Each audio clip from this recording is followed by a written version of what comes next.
Good evening. On behalf of the American Federation of Teachers, I want to welcome everybody to today's webinar on how to spot fake news and train students to be educated news consumers.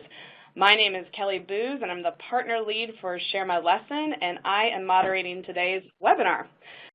All right, so now I want to kind of set the stage and dive into this conversation and webinar that we have. So it's been, what can we say, panelists? It's been an interesting year, to say the least, in terms of the presidential, we can laugh all we want, the presidential campaign, reporting on the candidates' responses to the news media, and since the election, reports on Russia interfering in the election, causing fake news, and press conferences where the news media is called out for being fake news. You know, for example, I want to play this one clip that happened at a press conference with President Trump, just to kind of set the conversation and stage for this evening. I think it's a disgrace that information that was false and fake and never happened got released to the public. As far as BuzzFeed, which is a failing pile of garbage, writing it, I think they're going to suffer the consequences. They already are. And as far as CNN going out of their way to build it up, it was just reported that it wasn't this Michael Cohen they were talking about. So all night long, it's Michael Cohen. I said, I want to see your passport. He brings his passport to my office. I say, hey, wait a minute. He didn't leave the country. He wasn't out of the country. They had Michael Cohen of the Trump Organization was in Prague. It turned out to be a different Michael Cohen. It's a disgrace what took place. It's a disgrace. And I think they ought to apologize to start with. Your organization's terrible. Your organization's terrible. Let's go. Go ahead. Quiet. Quiet. Go ahead. She's asking a question. Don't be rude. Don't be rude. Don't be rude. No, I'm not going to give you a question. I'm not going to give you a question. You are fake news. Okay. So we have that video, and I saw that there was a couple issues with audio during that video. So if that's the case with you, I'm sorry. Do try to refresh your browser if there's ever any audio issues. And this evening, On24 has been experiencing, the webinar platform we use has been experiencing some outages. So if there was audio issues, sorry about that. Luckily, there was at least some closed captions with it. So we had that video from I think it was a January, early February press conference with President Trump.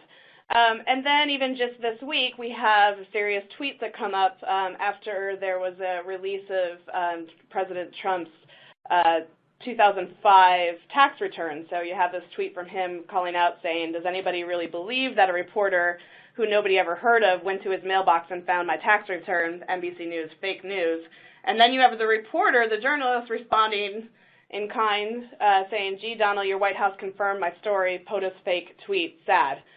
So anyway, this is all to say that we've got a lot to talk about, and we're educators, so we have to also to take on, these conversations that are happening at this, very adult level, and try to figure out how do we deal with that with our students. A recent study published from the Stanford History Education Group reveals that 82% of middle school students could not distinguish between sponsored content and real news story on a website. And I suspect there's a large percentage of adults who struggle to distinguish between fake news and real news.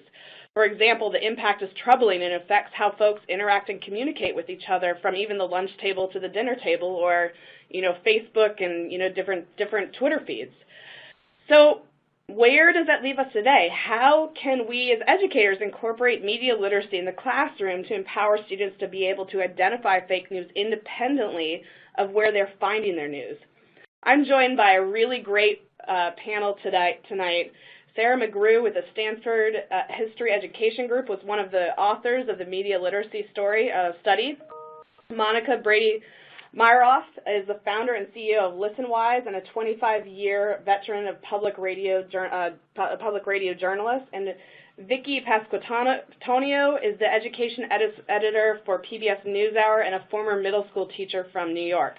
So let's go ahead and get started. Sarah, we found your media literacy study very troubling, interesting, not sure what the best word is to come up with, but 82% of middle school students cannot distinguish between sponsored content and a real news story on a website. Can you start off and just elaborate and talk to us about the study that you did? Sure. Hi, everyone. This is Sarah, and I'm really excited to be here with you tonight. Before we jump into the specifics of our study, I want to sort of frame our work by asking a poll question. So if you look at that, just take a second and think about what your students might struggle to identify or evaluate. And once you click your choice, go ahead and write in the group chat box a little bit more about why you selected what you selected.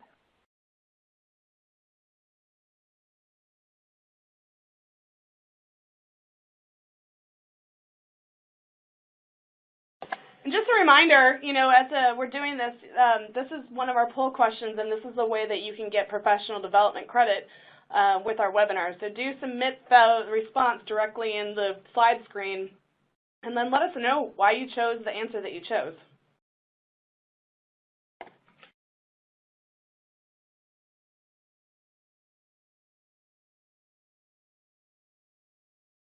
So thinking about whether students would struggle to identify stories that are completely fabricated, highly opinionated or partisan sites, claims on social media with questionable or non-existent evidence, maybe none of those things if you think your students would be really good at identifying all of those things, or maybe they'd struggle with all of them. And I see some answers popping up in the group chat. I'll leave that poll open for another few seconds, and then we'll see what the results are.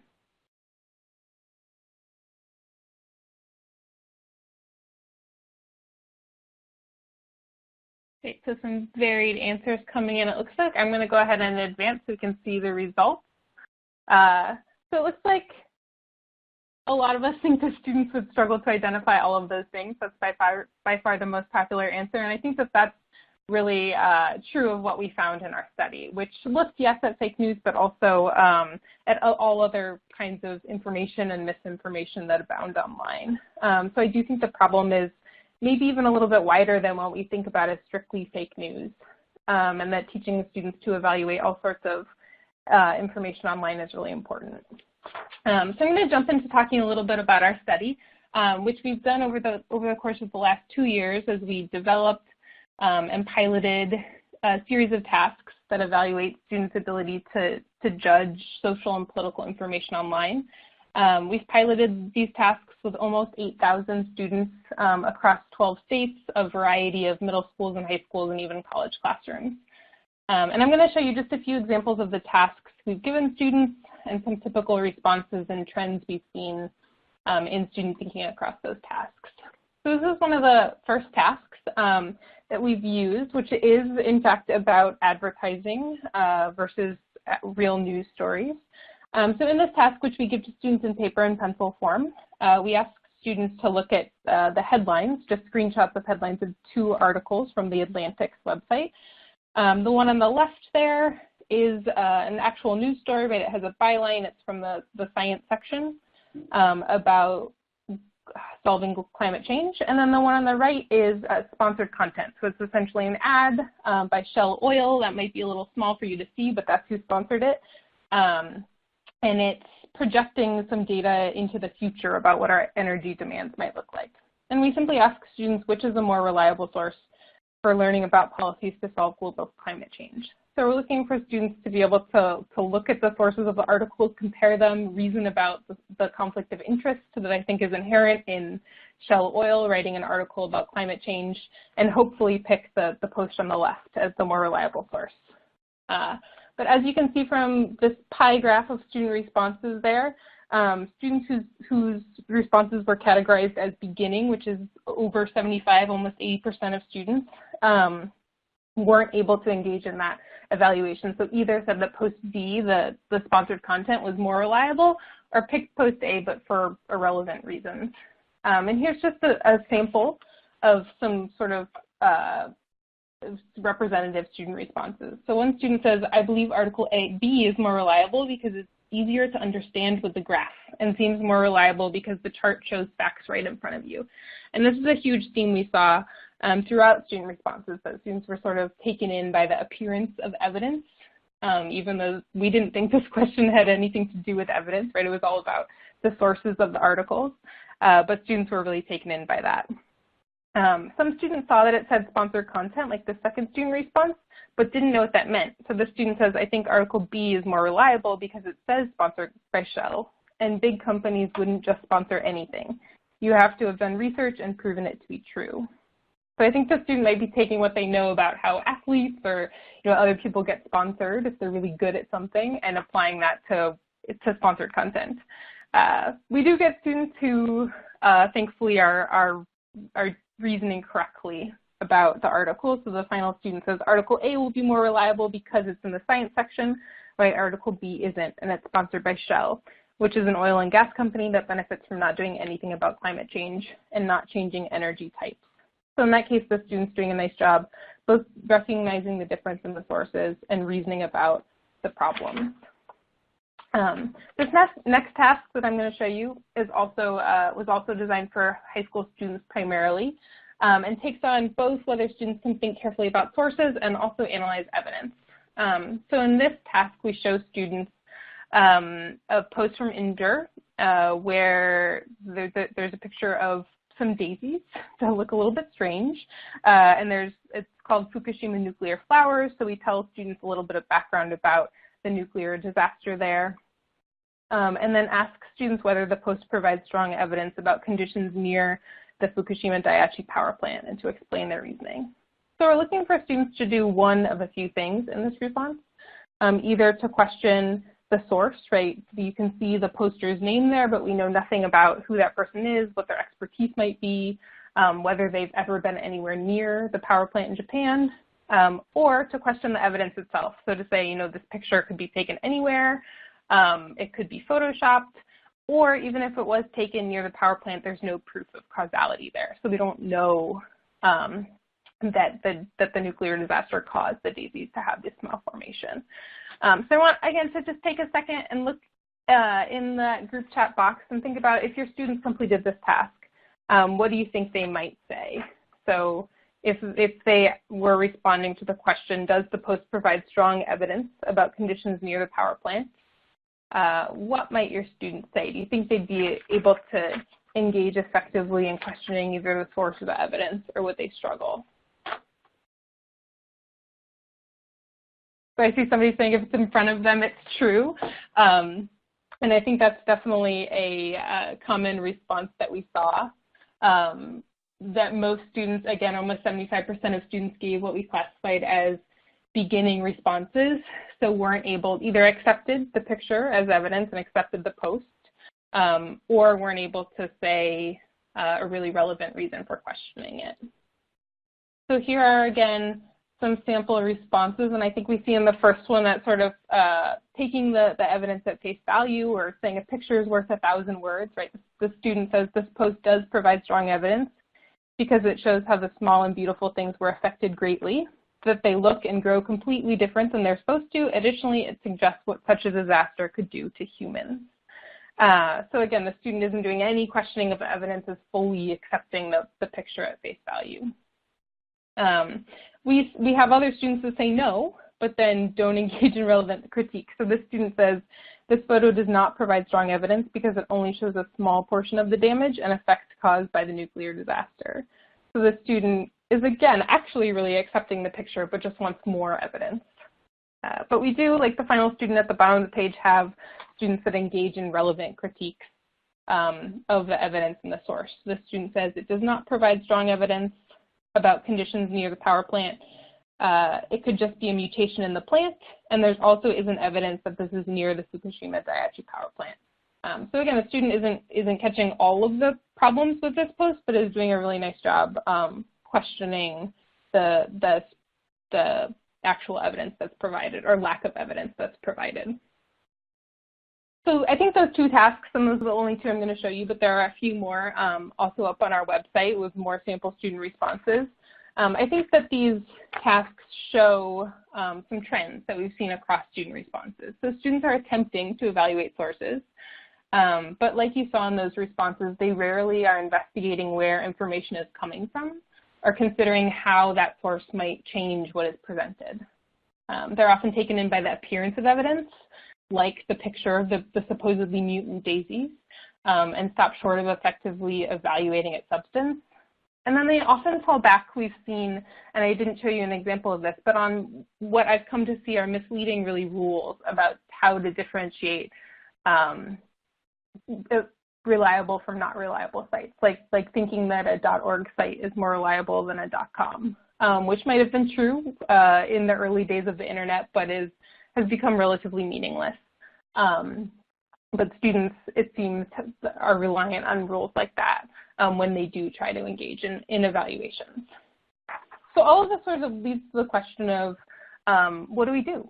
A lot of the classrooms that we piloted these tasks in hadn't taught these kinds of skills explicitly necessarily, and certainly they point to the fact that students need instruction and need help. And we're still in the early stages of thinking about what curriculum might look like, but we're realizing that the approach needs to be based on teaching some core questions instead of using things like checklists, which I think get overly complicated and break down really quickly given the complexity of the web today. And the sort of three key questions that we've keyed in on are who's behind the information, right? So again, back to that question about the source, that should always be the first question you're asking. Asking what is the evidence that's provided, and is that evidence actually proof or strong proof of what the poster's claiming? And then what do other sources say? So can you verify or corroborate the claim or the evidence that you're reading about in other sites? And with that, I'm going to pass it off to Monica. All right, thank you so much. So as introduced in the beginning, I'm Monica Brady-Meyerov, and I'm a former public radio reporter, and I'm the founder of Listenwise, which you see here on your screen. Listenwise.com is a free resource for teachers that curates public radio for the classroom. So you can probably see the link there. I spent many years creating public radio stories, and now I started a company that helps get these highly vetted, edited, balanced stories into your classrooms. So I encourage you all to go onto listenwise.com and sign up for a free account. And there are elements of it that are paid for school and district, but there's a lot you can get, especially what we're talking about tonight, which is vetted news that is reliable that you can get for free on Listenwise. So I wanted to start with just showing a couple of the tools that are available in your classrooms, some for free, some paid, where you can know you're getting a reliable source. Another one is Newsomatic. That's for younger kids, and it's written a little more, to that age group. Scholastic is very well known to you, I'm sure. Time Edge is a new middle school product, and Newsella, which is taking news from the Washington Post, Associated Press, other print resources, and Lexile leveling it to help you as a reading resource. But what I wanted to start out with is that in the aftermath of these global electoral developments, both here and abroad, it's really clear that the way we interpret and synthesize news plays a very important role in the trajectory of world order. So this goes way beyond your classroom. Helping students critically evaluate the accuracy, the meaning, and the power of informational texts has never been more important. And yet, unfortunately, in K-12, media literacy is not an anchor standard of the Common Core. It is a component of most state standards, but my understanding is that was a stronger component before the Common Core came along and superseded some state standards. Now, the Common Core does have standards around integration of knowledge and ideas that say things like integrating and evaluating content presented in diverse media and formats, including visually and quantitatively as well as in words. And another standard that says students should delineate and evaluate the argument and specific claims in a text, including the validity of the reasoning. So this can be loosely interpreted to mean teaching media literacy is part of your job as teachers, and it's part of a well-rounded student. So how do you do that? What are some things that you look for when evaluating a story? Sarah went over a few of them. This domain name, I can't stress enough, because as she said, the .org doesn't really mean much anymore. It doesn't used to convey a trustworthiness. But as most of you probably know, you can get online and buy just about any domain name for about $15. So having students look critically about where it's coming from, for instance, there is an abcnews.go.com that is the real ABC News, and then there is an abcnews.com.co, and the CO on the end raises a red flag because this actually means it's assigned to the country of Colombia. So that's one way right off the top that you can work with students to evaluate that source of the domain name. Another way is the contact page. So legitimate news organizations, they actually want to be contacted by you. They know they're being held accountable by their readers. So fake news sites often don't have contact pages. And then finally, ads. It's kind of a red flag if you've got a lot of pop-ups that are getting in the way of the supposed news. So in order for students to become proficient consumers of news, they should also look to professional fact checkers for insight, and I'll go into that a little more deeply in a minute. But let me go to the next sort of some simple questions that you can help ask. And I got this from the museum website. That's the museum in Washington focused on news. And they have a great resource called Believe It or Not. It's a lesson plan, and it really goes deep into this, something that you could take back to your classroom tomorrow for free to help students understand why media literacy is important and help them able to evaluate the reliability of a range of information sources. So, starting again with who made this, like looking first maybe at that domain story, and how was this made? Sort of what did it happen to, how did it get together? Why was it made? Why is the story? What's the point of this? When was it made? What is missing? Where do I go from here? These are all key questions that you should be working with your students to help evaluate.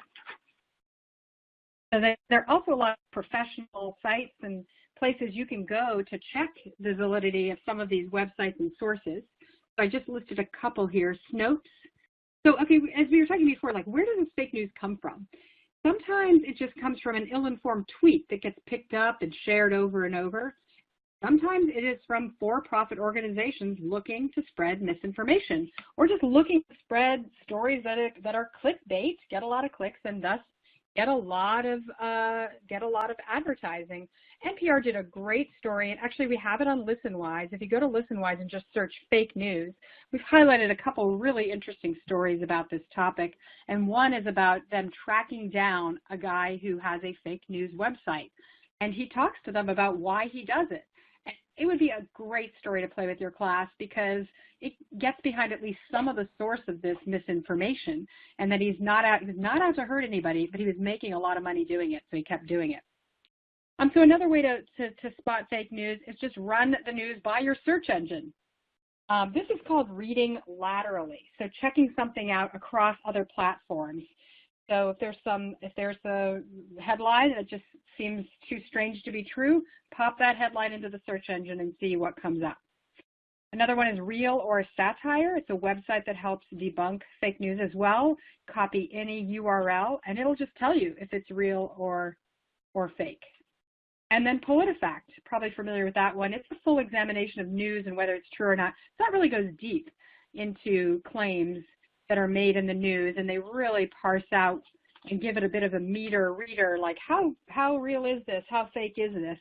That's if you want to go deep, if you don't want to just pop in a URL and say, oh, that's fake or not.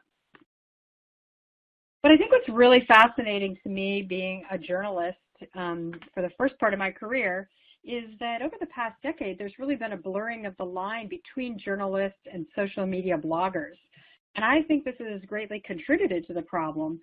So, having been a journalist, I know there's a lot of frustration out there among journalists who feel that they're being cast as writing false stories or writing with a bias. And I also hear teachers talking about their students feeling like some of what legitimate news organizations produce is wrong. So I put these words up here because I feel like it would be a good activity to take each of these words and really get down to what do they mean and how does it like fake news is such an umbrella, and I know it's used by a lot of political figures right now to mean a lot of things, but often it could just mean bias. that the person is calling it fake because they think it's biased against them. Or the fake news could have a lie in it. Or alternative facts is a brand new way to call it from the Kellyanne Conway, the presidential aide. And then there are just mistakes. There was a news organization that right after President Trump moved into the White House printed that he removed a bust of an important historical figure. And guess what? They just got it wrong. And that stinks as a journalist. I mean, you don't want to get things wrong, but you sometimes do. And unfortunately, what's been happening in this climate is that gets played as fake, fabricated lies.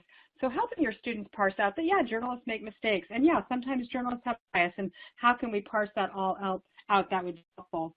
So to demonstrate this, I just want to play a little bit of, this gives you a window to what's going on in the journalism world around this issue and how they're trying to figure out what to call some of these things happening. Is it an alternative fact? Is it bias? Is it a lie?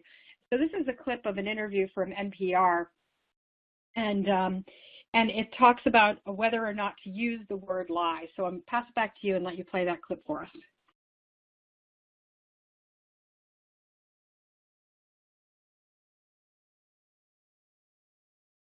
Let's talk about what to call a fact that is not a fact. President Trump made a string of statements at the CIA over the weekend. Our correspondent Mary Louise Kelly used this language to describe some of them. It's provably not true. That's what he said, and that is false. Trump also falsely inflated the size of the crowd at his inauguration. But Mary Louise did not use the word lie, and many listeners asked why. To talk about why, Steve Inskeep sat down with Mary Louise as well as Michael Oreskes. He's the senior vice president who is in charge of news here at NPR. Good morning to you both. Good morning. Good morning. Mary Louise, what exactly did people ask you? Well, to set the stage a bit further, on day one of his presidency, Donald Trump went to the CIA and delivered a remarkable speech, remarkable in part because he said several things that were not true. So in our reporting on that speech, we described them, as you just heard there, as untrue claims, false denials, etc., which led to my inbox exploding with people writing to say, why are you pussyfooting around? Why not just say he lied? Just to be clear, pussyfooting was a phrase that someone A direct used. quote that I think a couple of people tweeted at Okay, me. why not say he lied? So this has prompted me to go actually look up the word lie in the Oxford English Dictionary, and here's the definition. I'll read it. A false statement made with intent to deceive. Intent being the key word there. Without the ability to peer into Donald Trump's head, I can't tell you what his intent was. I can tell you what he said and how that squares or doesn't with facts, And with leave publicly available leave facts. the listener to make. So that's just a window into how some news organizations are feeling about this whole situation and how hard it is for them to manage as well. This is just another chart around types of misinformation, but I'm going to pass it over to Vicki from here. So Vicki, take it away. Okay, hello. Hi, this is Vicki Pasquantonio. I'm education editor at PBS NewsHour and former teacher. I taught for 13 years at the middle and high school level, actually, and both social studies and English, and just switched into the journalism world about a year and a half ago. And so my brain is sort of, I'd say, still thinking like a teacher in many ways, and to be honest, I hope that's the case forever. The neat thing about being education editor is that I also get to oversee our teacher resource website based on the NewsHour's content. And one of the lessons that we came up with based on a news story that we did, as well as other news sources, and actually my partners here tonight are included in this lesson plan. I don't know if they know that, but it's on how to teach your students about fake news. And this is a good one to check out, I would say, like all teachers do, sort of pick the good parts that you want and forget the rest depending on time and whatnot. But there's a video, if you recall, on the Comet Pizza, that terrible scandal that happened when North Carolina man drove up to D.C. He fired some shots for this pizza parlor that was allegedly connected to Hillary Clinton's campaign. It was not, obviously, and this was a full-blown fake news hoax story. So I think that if some of you missed the very beginning of the clip that Kelly showed on President Trump talking, he refers to the news organization that's in this lesson plan, BuzzFeed, which is one I think many of your students, especially high school, but maybe some middle school kids are familiar with. And I believe he refers to them as that pile of garbage. And so in this lesson plan, we actually use BuzzFeed as one of our key sources because in addition to many of their wonderful listicles that catch a lot of your students' eyes and probably a lot of adults too, they actually do a lot of serious journalism, and they've been on the forefront of talking about fake news. So that's interesting. A guy named Craig Silverman, the editor up in the BuzzFeed Canada, has come on PBS NewsHour a bunch of times to talk, and he talks about the effects that it might have had on the presidential election, and saying that we really don't know for sure, and we'll maybe never know for sure, the idea of fake news on the election. So it lets your kids dive into some of those stories, with the main question being asked, what media literacy skills do students need to evaluate the reliability of a news source? So Monica and Sarah have talked, a good deal about this, which is great. So I'd love it if you guys went through the lesson and again chose the parts that you want. The main activity takes these top fake election stories by Facebook engagement, things like Pope Francis shocks world, endorses Donald Trump for president, releases statement. That got almost 1 million hits. By the way, I'm going to just say it. I had a relative who said, Vicki, come on, this is our Pope is telling us to vote for Donald Trump. And I said, no, that's not actually true. It was a fake news story, and she was totally shocked. So good, smart people often fall for this. And so as a member of the news media and also as one involved in education journalism, these skills are really, really important to teach. And we have students go through the stories and look at the fact-checking sites that Monica was talking about, Snopes and what have you. Factcheck.org is another one. And so I'd say to check that lesson plan out. That's on our site. It's called How to Teach Your Students About Fake News. And let me go to this next slide here. Current events and fake news. So each day we try to put out a daily news story that we think teachers will find useful for their students. And so that's actually shared, because Share My Lesson is one of our partners. We're one of their partners, which is totally great. So they put it out as something called Today's News, Tomorrow's Lesson. On NewsHour Extra, we call it just a daily news story. It's the same thing.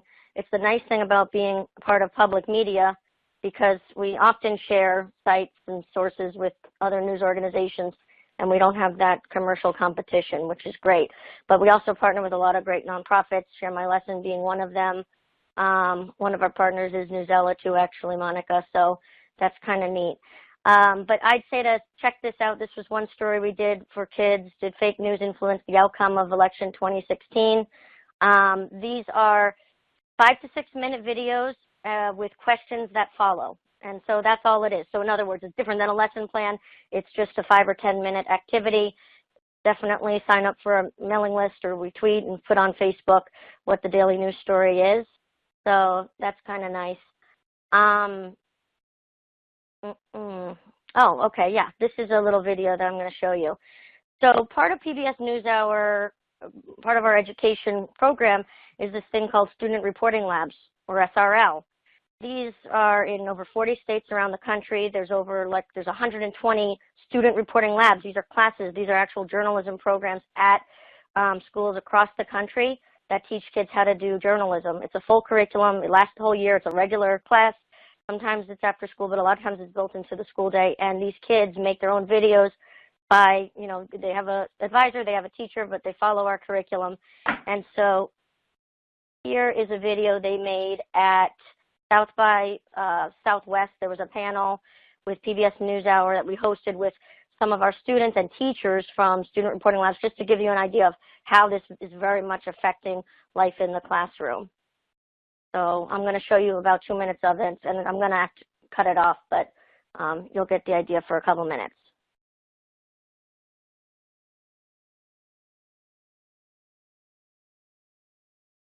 We're going to start by talking about your definition of fake news and where you have encountered it in your lives in the last couple of months. Fake news is lies. Fake news is not fact. Fake news is not news. It's just rumors. Fake news is disappointing. Fake news is biased and misleading. Fake news is harder to recognize than you would think. Fake news is destructive. Talk a little bit about how you experience news. So, okay. My name is Leah Klapman. I'm the managing editor for education for the PBS NewsHour. So we've been coming to South by Southwest for 5 years now and doing panels because we have such awesome schools here in the Austin area. When I started looking through the sessions, there was nothing about fake news, and I knew that a lot of teachers were talking about it. So I put the call out to Student Reporting Labs, and all of a sudden the teachers were like, yeah, we'd love to be a part of it. I think that the topic of fake news was of interest and is of interest to a lot of my students, so it wasn't really hard to engage them on the subject matter. A fake news story that I was surprised everybody was hyped over and that I thought everybody was basically paying attention to was when... Oh, what was the one? Trump wanting to trade Texas and Mexico if they build a wall. About him deporting those American Indians to India. Oh, yeah, El Chapo. El Chapo, like, escaping for a third time, that was, like, funny to me. It was actually, like, one of the most popular fake news stories of 2016. Wow, that's something. What I liked hearing was that they felt that the conversation about fake news and about what's happening in our country in terms of journalism has to come from a place of respect, that you're not just teaching students something because they need to know, but that it's important, and that you feel as a teacher in a school community that this is an issue that can be discussed in the classroom and should be discussed. So I would say construct them in a way Okay, where that they was know Leah when... Klapman, our managing editor for education, who hosted that panel. And actually, that's kind of a fun, that's on YouTube. I'm glad to send out that link if you want to discuss it with your kids. It's about halfway through the video. But, you know, I had so many teachers, so it's the kind of neat thing about my job is that I still go into classrooms all the time and talk with teachers about fake news and give lessons. And, you know, some are a little weary about teaching this subject because you do get into controversial issues. So we're hoping with these resources tonight, you know, if you kind of can't talk about it in school and teach about it in school, I'm really not sure of the place. It's a special place that way where critical thinking can take place. And so if you are nervous about that in any ways, and I have talked to teachers, I certainly think it's a discussion to have with your administrators and fellow teachers so that you have that support. Because kids are talking about it. They know these issues. I mean, they really are on top of what's going on in the news. Probably a lot more than you and I when we were their age growing up.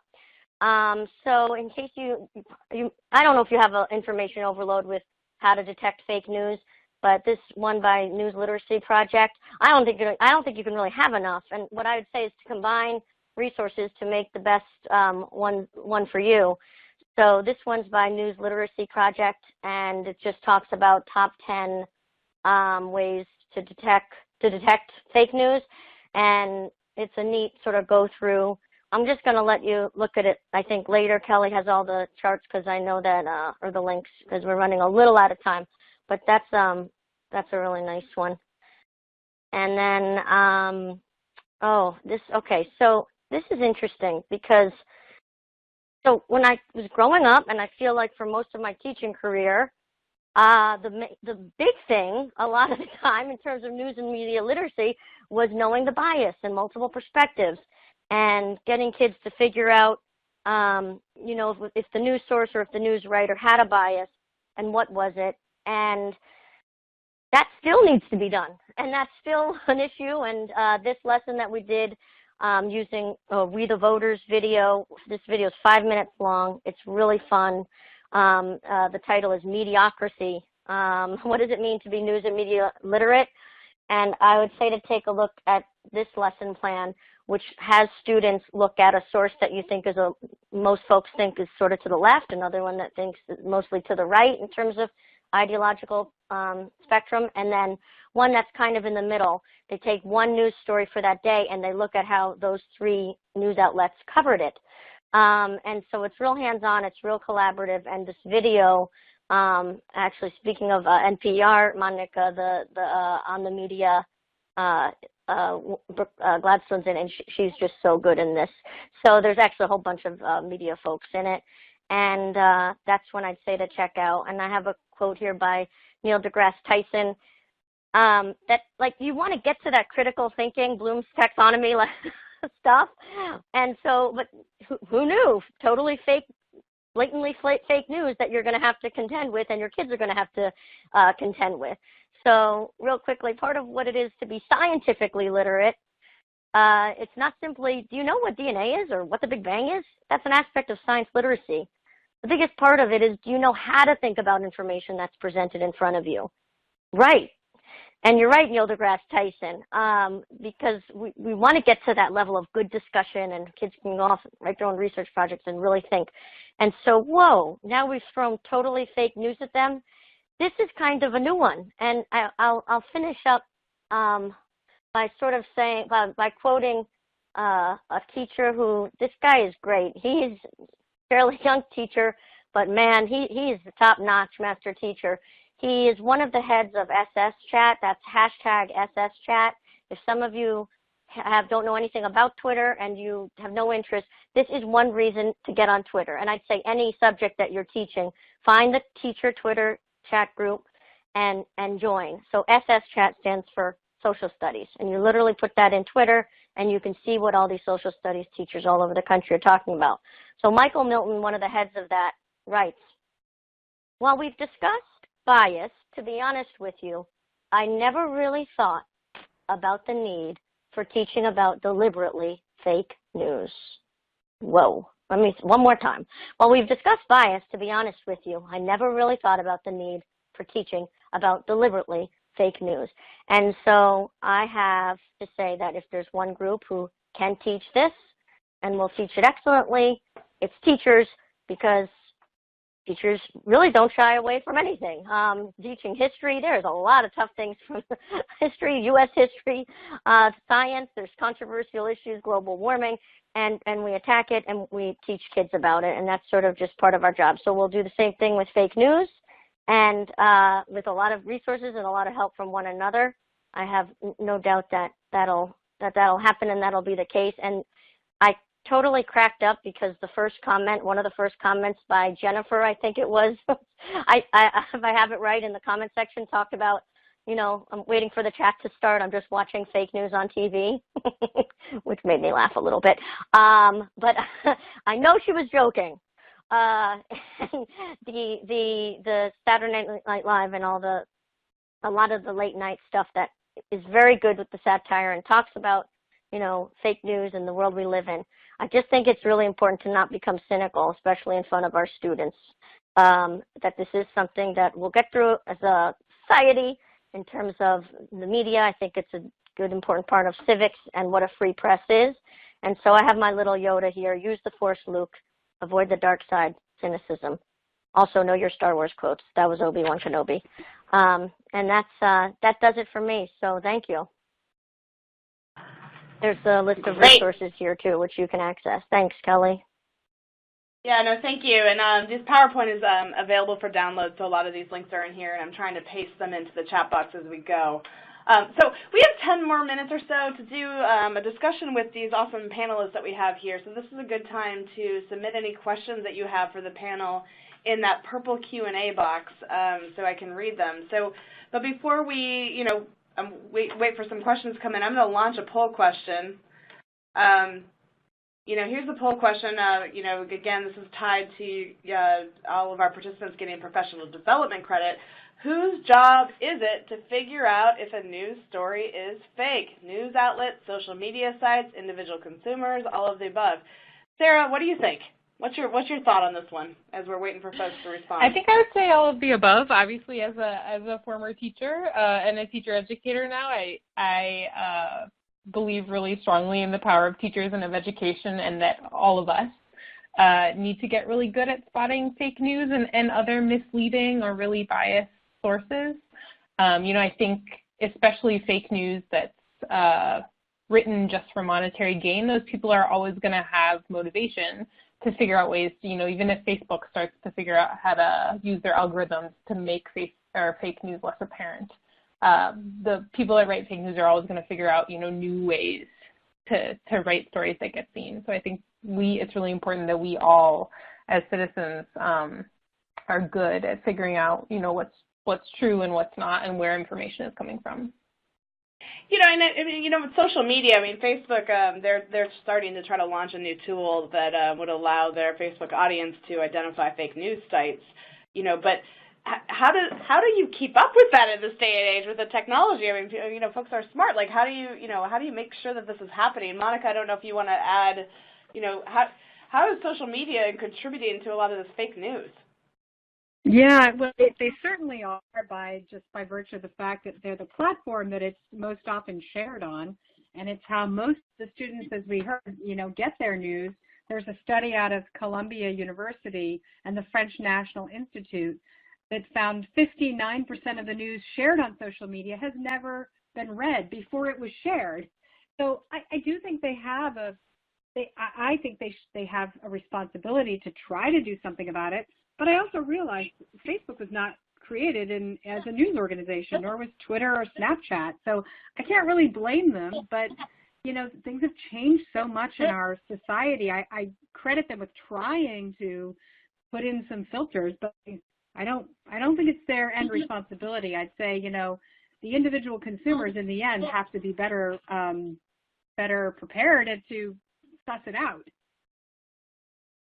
Yeah, I think that's a really good point, and I'm kind of digging into this new Facebook tool, but, they're having a tool where you essentially can say fake news to just about any sort of organization that's out there. So, you could say that against the Wall Street Journal, the New York Times, the Washington Post, the, Washington Times. So, and a lot of people will have different opinions of those particular news sources as well. Right, because they can have biases, they can have perspectives. That doesn't make them fake, but in some people's eyes it does. So then how do you wade into that as an organization that was started just to share cool pictures of your friends, to them to try to figure out what is biased and propaganda and what is fake?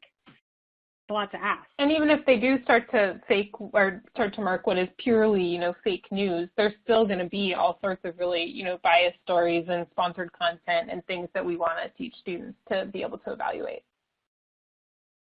Yeah, I want to come back to that bias question in just a second, but I've launched another poll question. And Vicki, I want to get your thoughts on this. Do kids need to be convinced that they're not as good at detecting fake news as they think they are? What do you think? Vicki, you might be on mute.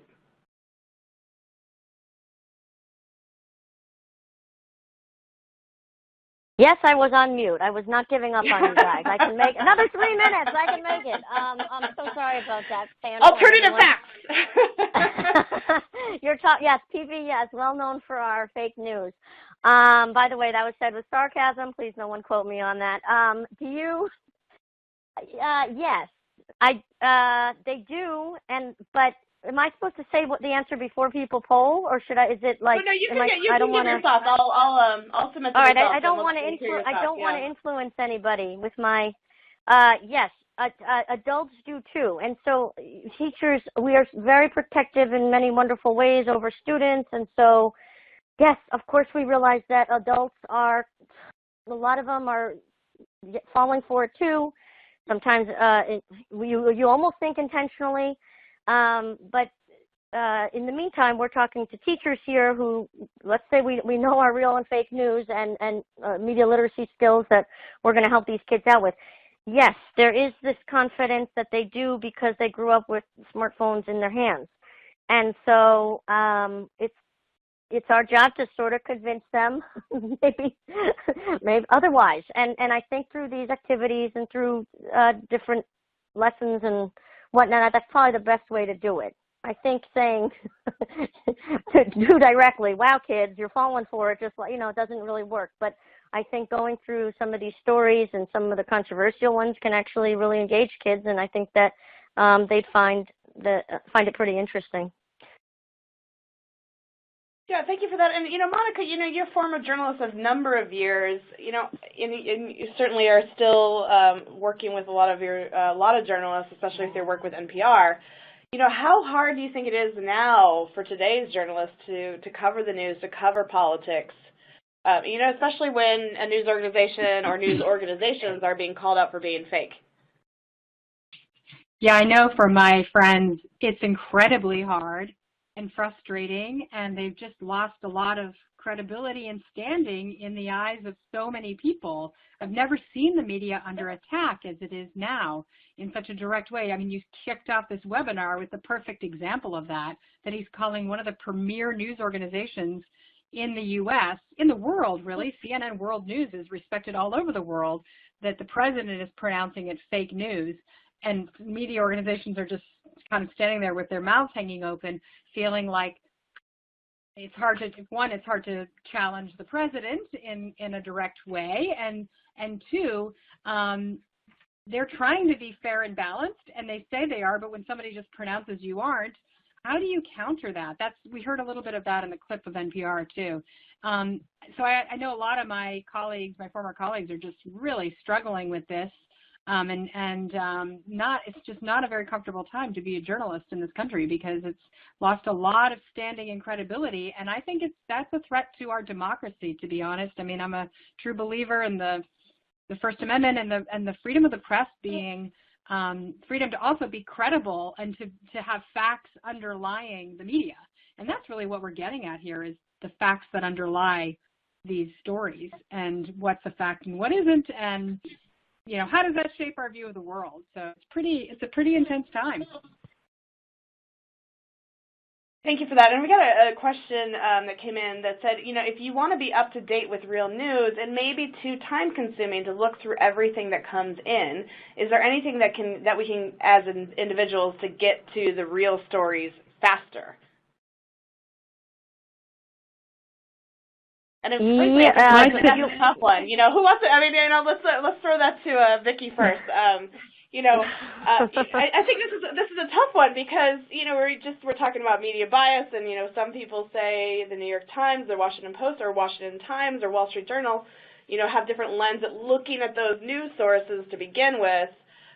So getting to that real story faster, and digging through that, bias, truth, facts, not facts, what's the response? Oh yeah, no, total. It's overwhelming. It's information overload, and so you can't live life that way. So you have to curate the news in some way. And I think one app, one website, and also app that we have in one of our lessons, and it's so cool. It's this thing called Flipboard, Flipboard. And you basically get to make a magazine. Kids can make it, your class can make it, you can make it with your kids, but you pick the news outlets that you want, and it appears there the next day. So it would be great if you picked news outlets that sort of ran the gamut on the ideological spectrum, and that you 5 or 6, because yes, you could look at 20 or 30 and you're never going to get to actually teach the lesson you need to that day. So Flipboard is great. It's fun to make. It's easy. If I can figure it out, Kelly, then anything's possible. And that's one little website. You saw me with the mute button there a second ago. That's really fun for kids. I'd say of all ages. Thank you. And Sarah, I've got a question that I want to throw to you. How, and you're a former teacher, I know, and now working at Stanford, getting your doctorate, but how can a teacher appear impartial or factual to his or her students when presenting such a hot topic as fake news? won't our biases surface, and does it matter? I think that's a great question and a huge concern. And I was just thinking about that with the last question too, that even, I think it comes down to, especially when we're talking about the news, being really honest with students about what makes a legitimate news source a legitimate news source. Things like editors and fact checkers and a correction column, like mainstream newspapers print corrections. So whether it's the Wall Street Journal with a conservative editorial board or the New York Times with a more liberal editorial board, those are both still very mainstream news sources, and being open with students about what makes them that, so students can differentiate those, whether they're conservative or liberal, from these really fringe organizations that I would say, are not legitimate, not news organizations in the same way, with editorial boards and fact checkers and correction columns. And what I'll add to that is that I don't think teachers are, what I've heard from doing a lot of, being in a lot of classrooms lately, is not that they're trying to teach it or want to teach it, it's just there, it's happening, it's dominating the discussions. Kids are bringing it up, they're talking about it in front of their classmates, and the teacher feels they need to step in and try to correct these misunderstandings. And it's been very interesting. It's not like they're sitting down to teach this agenda, it's just everywhere and they have to respond to it. Yeah. Gosh, we are running out of time, and I love this, and I feel like we could continue this conversation for at least another hour or two. So that might be something that we want to think about doing. And then, I know our friends from the museum have been tweeting along with us, so maybe we bring them into the conversation and, continue this conversation, because there's so much more topics to talk about. I mean, we're just kind of skimmed the surface, and talking about media literacy and policies and how we can, bring that a little bit more into the classroom. And you guys did a really great job of outlining what's happening in the schools, but then also now finding strategies that we can provide for teachers moving forward. So, I want to give everybody maybe, 30 seconds each to just have some concluding remarks, and then we'll say good night to all our participants. So, Vicki, we ended with you, so we'll start with you on the conclusion. Oh, my. Okay. I just need to make sure that my phone is not on mute. You're good. It's not on mute. It's not on mute. Okay. In my sad left-handed handwriting, but I'm proud to be a lefty, I have circled it and written many times. It is possible to teach this, and I really firmly believe that. And I think it's actually kind of exciting, because to me, it's a new one. I know everyone likes to say, well, fake news has been around a while, or we had Al Gore on the NewsHour the other night saying fake news has been around as long as the news. Yes, but not coming out with fake news stories, not just that, but actual websites and news organizations that are also fake. That, to me, is kind of a new one. And so I think it's an exciting challenge. It can be a little overwhelming, but I think it's quite possible. And by the way, no, that's enough. This has been great. I'm looking at all these great comments on the left, and I wish I could respond, but talk about good comments here in the group chat. That's what I'll end on. Great chat conversation, great questions.